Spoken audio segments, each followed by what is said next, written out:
You've already had the conversation multiple times, in the shower, lying in bed, walking somewhere, sitting in silence with your phone in your hand.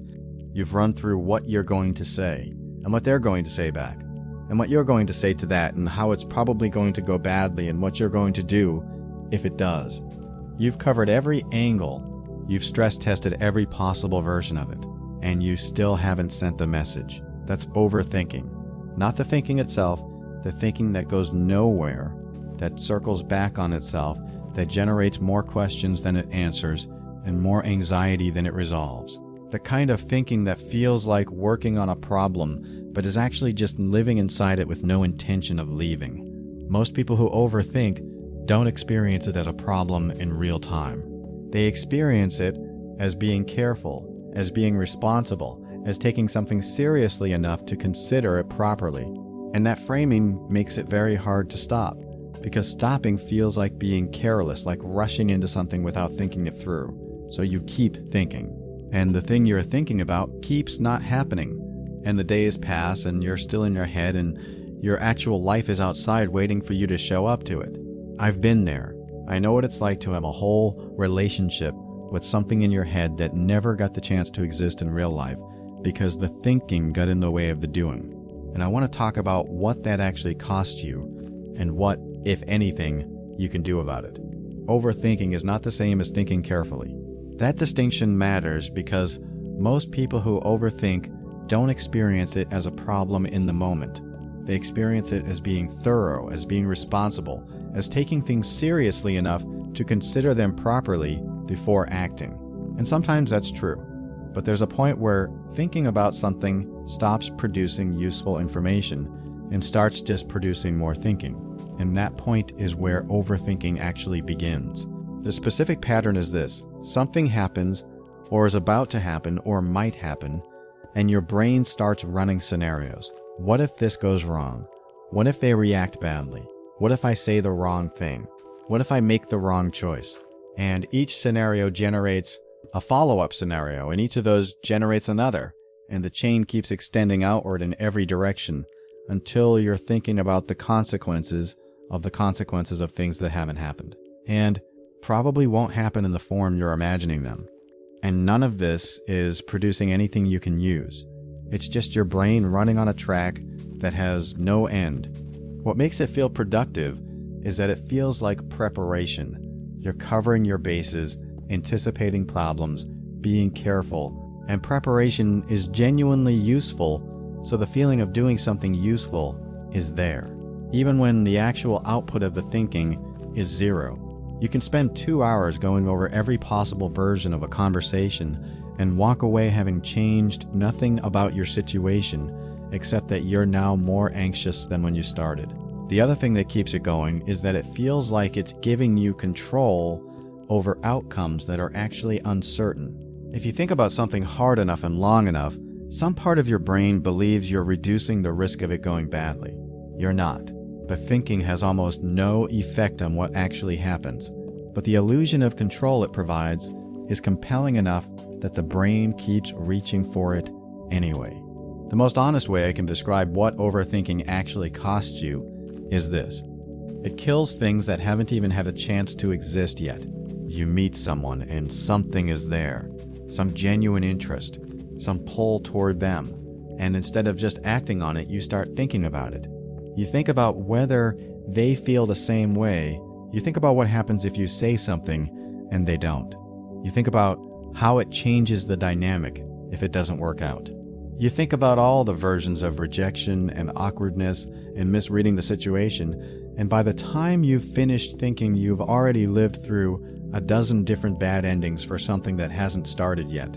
And the accumulated weight of all those imagined bad endings makes the actual step of doing anything feel disproportionately risky, so you don't do it. And the thing that might have been something never gets the chance to find out what it was. That same pattern shows up everywhere. The opportunity you didn't apply for because you spent so long thinking about whether you were qualified that the deadline passed. The conversation you needed to have with someone that you put off for weeks because you were rehearsing it in your head, and every version of the rehearsal went badly. The creative thing you never started because you thought about it so much that it felt finished before you began, and also somehow already failed. The trip you never booked, the class you never signed up for, the message you drafted and deleted 4 times and never sent. And what makes this particularly painful in retrospect is that the thinking felt necessary at the time. It felt like you were being careful, like you were protecting yourself from making a mistake. But the mistake you were protecting yourself from was usually just the possibility of something not working out, which is a risk that exists in everything worth doing and cannot be thought away no matter how long you spend on it. The thinking didn't reduce the risk. It just gave you a reason to stay still. The things that overthinking kills most reliably are the things that require a moment, a window that's open briefly and closes if you don't move. Overthinking is slow by nature, and moments are fast, and those two things are fundamentally incompatible. You can't think your way into a moment that requires you to just be in it. Overthinking and anxiety have a relationship that most people don't fully see because they tend to think of them as the same thing. They're not exactly the same thing, but they're so tightly connected that they're almost impossible to separate in practice. Anxiety produces overthinking because when you're anxious, your brain is trying to solve a threat, and thinking feels like solving, so it keeps thinking. And the overthinking produces more anxiety because the scenarios your brain generates are almost never reassuring. They're almost always weighted toward the bad outcomes, which gives the anxiety more material to work with, which produces more thinking, and the loop closes on itself. What that loop does to you over time is significant.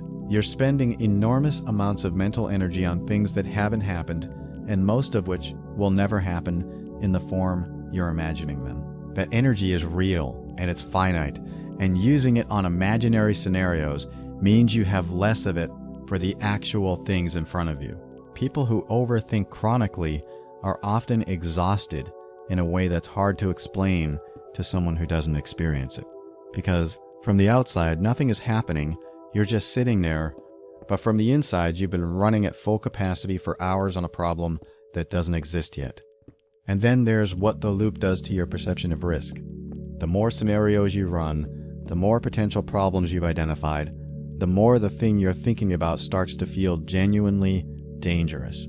You've essentially frightened yourself with your own imagination. Something that was a normal, uncertain situation at the start of the thinking process has become, after 2 hours of scenario generation, something that feels genuinely threatening. The thinking created the fear rather than the situation itself, and now you're responding to the fear as though it accurately reflects the actual risk involved. The loop is self-sustaining, which is what makes it hard to break from the inside. You can't think your way out of a thinking problem. Every attempt to resolve the anxiety through more analysis just feeds the loop more material. The exit is not through more thought. It's through something that interrupts the loop entirely, which is almost always some form of action. I want to be honest about this section because I think most advice about overthinking is either too vague to be useful or sounds reasonable until you actually try to apply it and find it doesn't work. So I'm going to try to say something specific. The thing that actually interrupts overthinking is not thinking better or thinking less or telling yourself to stop. Those things don't work because the thinking isn't happening. Because you decided to think, it's happening automatically, and you can't decide your way out of an automatic process. What works is giving your brain something real to process instead of something imaginary. Your brain is running scenarios because it doesn't have actual information about how the thing is going to go. It's filling the uncertainty with generated content, which is the best it can do when there's no real data available. The way to stop it generating content is to give it real data, which means doing the thing or some version of the thing so that your brain has something actual to work with instead of something imagined. This is why action, even small, imperfect action, breaks the loop in a way that nothing else really does. You send the message and you find out how they respond, and now your brain has real information and the scenario generation stops because There's no longer a gap for it to fill. You have the conversation, and it goes some version of okay. And the 2 weeks of rehearsing it in your head turns out to have been completely disconnected from what actually happened. You take the step, and the thing your brain had built into something enormous turns out to be just a thing with a real outcome that you can actually respond to, rather than 1,000 imagined outcomes that you can only spin in circles around. The practical version of this is starting smaller than you think you need to.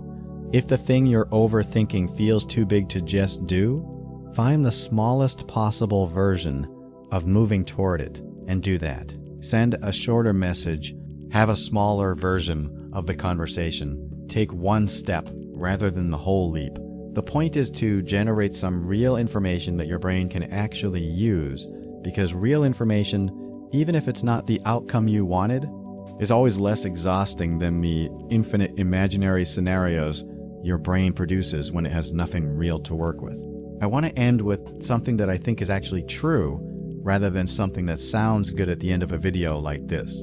Most of the things you've been overthinking are going to resolve themselves one way or another, regardless of how much time you spend thinking about them. The conversation is going to happen, or it isn't. The person is going to respond, or they aren't. The opportunity is going to work out, or it isn't. And when you look back at those outcomes from the other side, the amount of time you spent in your head beforehand will have made almost no difference to which way they went. The thinking felt necessary. It felt like it was doing something, but the outcome was determined by what you actually did or didn't do, not by how thoroughly you analyzed the possibilities in advance. That's not an argument for being careless or impulsive. Some things genuinely benefit from being thought through. But there's a version of thinking things through that takes 20 minutes and produces a decision.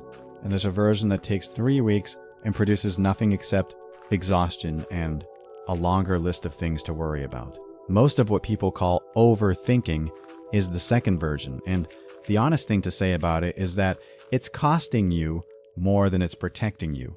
The life you're overthinking your way out of is the only one you have. The message you didn't send, the thing you didn't try, the moment you were too in your head to actually be in, those are real losses, even when they're invisible. And the version of you that's on the other side of the thinking, the one that just did the thing without waiting to feel ready, is available to you right now. You don't have to think your way there. You just have to go.